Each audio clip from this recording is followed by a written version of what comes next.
దేవుని పరిశుద్ధ నామమునకు మహిమ కలుగును గాక. ఈ ఉదయకాల సమయంలో ప్రభు యేసు సన్నిధి పరిచర్యల తరపున మీ అందరికీ కూడా మరి ప్రత్యేకంగా వందనాలు తెలియచేస్తూ ఉన్నాను. దేవుడు మీ అందరినీ దీవించును గాక. మరి ఈరోజు దేవుడు మనకు అనుగ్రహించినటువంటి లేఖన భాగము యోబు గ్రంథము 8వ అధ్యాయము 6వ వచనము. నీ నీతికి తగినట్లుగా నీ నివాసమును వర్ధిల్లును.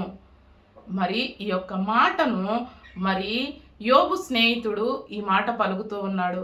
ఇదిగో నీ బిడ్డలను పోగొట్టుకున్నావు కదా, అదే రీతిగా మరి నీకున్న సమస్తమును నువ్వు పోగొట్టుకున్నావు కదా, ఒక్కసారి నిన్ను నువ్వు పరిశీలించుకో. నీలో యథార్థత ఉందా, నీలో నీతి ఉందా?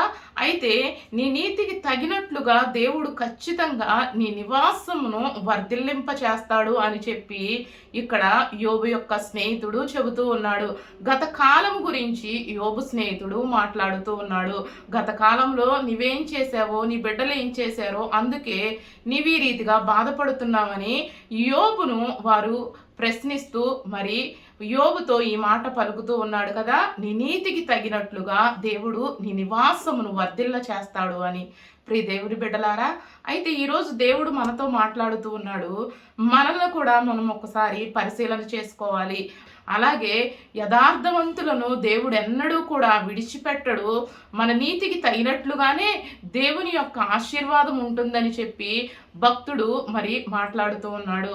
ప్రియ దేవుని బిడ్డలారా, నిజంగా నీతిమంతులను యెహోవాయే ఆశీర్వదించును అని మరి పరిశుద్ధ గ్రంథంలో వ్రాయబడి ఉంది.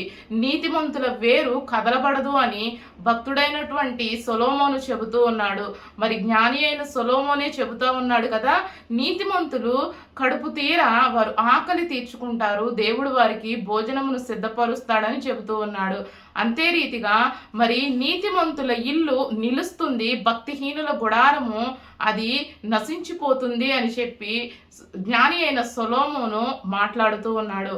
ప్రియ దేవుని బిడ్డలారా, ఈరోజు మనము నీతి కలిగి ఉంటూ ఉన్నామా, యథార్థత కలిగి మనము ఉంటూ ఉన్నామా? అయితే గలతీయులకు వ్రాసినటువంటి పత్రికలో అపోస్తలుడైన పౌలు ఈ రీతిగా ఉంటూ ఉంటాడు కదా, ఎవరైతే క్రీస్తుని విశ్వసిస్తారో వారందరూ కూడా నీతిమంతులేనట.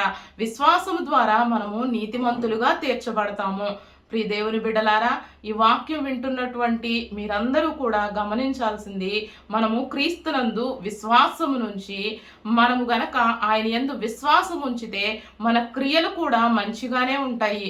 ఇదిగో ఎవరైతే క్రీస్తుని విశ్వసిస్తారో వారు నీతి కలిగి నడుచుకుంటారు.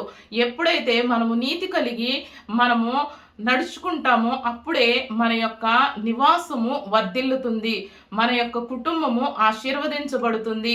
యెహోషువ కుటుంబం ఆశీర్వదించబడిన రీతిగా అలాగే యోసేపు యొక్క నివాసము ఆశీర్వదించబడిన రీతిగా, అదే రీతిగా నోవాహు యొక్క కుటుంబం ఆశీర్వదించబడిన రీతిగా మనము కూడా నీతి కలిగి ఉన్నట్లయితే నిశ్చయముగా దేవుడు మన నివాసమును వర్ధిల్ల చేస్తాడు.